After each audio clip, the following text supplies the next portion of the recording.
नमस्कार, ये आकाशवाणी शिमला है।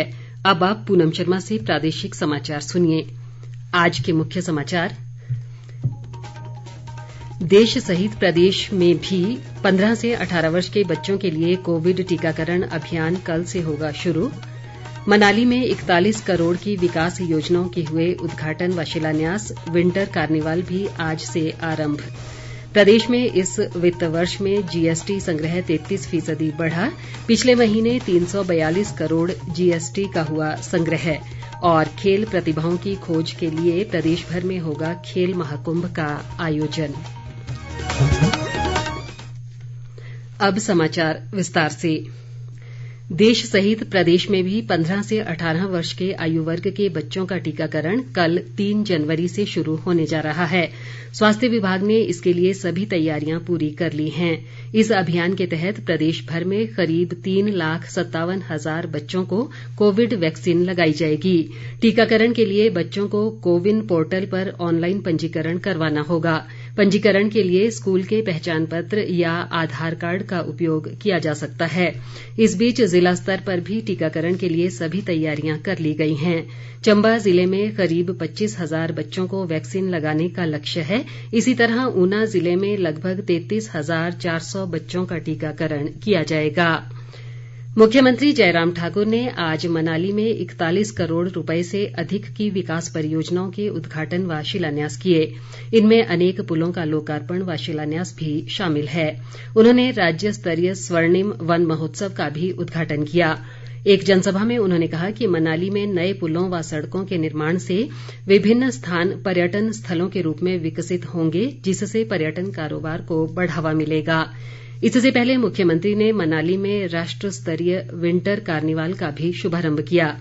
उन्होंने महिला मंडलों, विभिन्न विभागों और संस्थाओं द्वारा निकाली गई झांकियों का भी अवलोकन किया। इन झांकियों के माध्यम से पर्यावरण संरक्षण, स्वच्छता, बेटी बचाओ बेटी पढ़ाओ और कोविड संक्रमण से बचाव सहित अनेक जागरूकता संदेश दिए गए। इस दौरान शिक्षा मंत्री गोविंद ठाकुर ने बताया कि मनाली विंटर कार्निवाल पर्यटन और व्यापार सहित समृद्ध संस्कृति के संरक्षण के मद्देनजर महत्वपूर्ण है। उन्होंने कहा कि इस उत्सव के माध्यम से विभिन्न राज्यों के कलाकारों को अपनी कला का प्रदर्शन करने के लिए सशक्त मंच उपलब्ध होता है।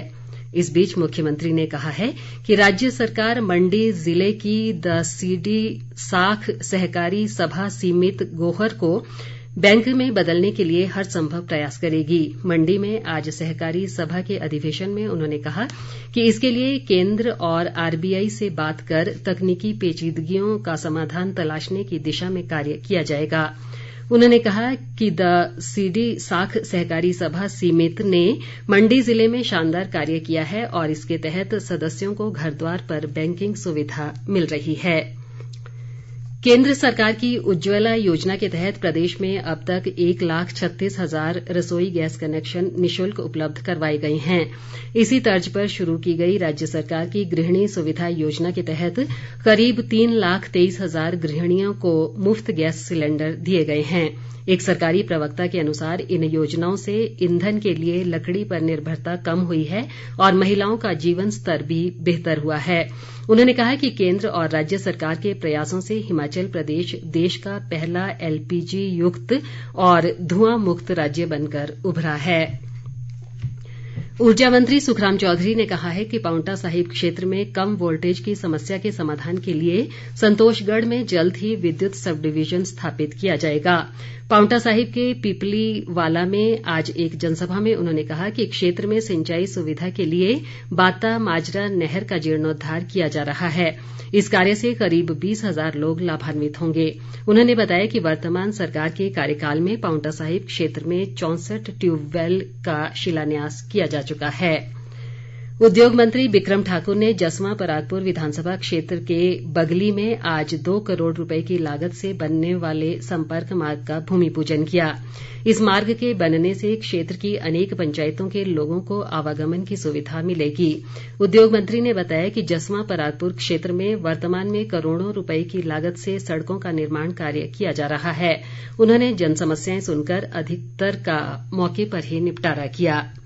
राज्य कर व आबकारी विभाग ने जीएसटी के अंतर्गत बीते दिसंबर माह में 342 करोड़ रुपए एकत्रित किए हैं। इस वित्त वर्ष में दिसंबर तक जीएसटी संग्रह करीब 3,157 करोड़ रुपए रहा है, जबकि पिछले वर्ष इसी अवधि के दौरान ये संग्रह लगभग 2,370 करोड़ रहा था। इस वर्ष पिछले वर्ष की तुलना में 33% अधिक जीएसटी का संग्रह हुआ है। विभाग के एक प्रवक्ता के अनुसार विभाग की कई पहलों के परिणाम स्वरूप जीएसटी संग्रह में सुधार आया है। सांसद खेल महाकुंभ के तहत बिलासपुर में झंडुता विधानसभा क्षेत्र के बरठी में खेल प्रतियोगिता आज शुरू हुई। ग्रामीण विकास मंत्री वीरेन्द्र कंवर ने प्रतियोगिता का शुभारंभ किया। उन्होंने कहा कि केंद्रीय सूचना प्रसारण व खेल मंत्री अनुराग ठाकुर द्वारा शुरू किए गए सांसद खेल महाकुंभ के आयोजन से शहरी व ग्रामीण क्षेत्र की खेल प्रतिभाओं को निखारने का अवसर मिल रहा है। उन्होंने कहा कि खेल महाकुंभ के आयोजन से प्रदेश देवभूमि और वीरभूमि के बाद अब खेल भूमि बनने की ओर अग्रसर है। इस प्रतियोगिता में झंडुता विधानसभा क्षेत्र से 162 टीमों के 6,200 से अधिक खिलाड़ी विभिन्न स्पर्धाओं में भाग ले रहे हैं। दूसरी ओर वन और युवा सेवाएं व खेल मंत्री राकेश पठानिया ने कहा है कि गांवों में खेल प्रतिभा की खोज के लिए सभी संसदीय क्षेत्रों में खेल महाकुंभ शुरू किए जाएंगे।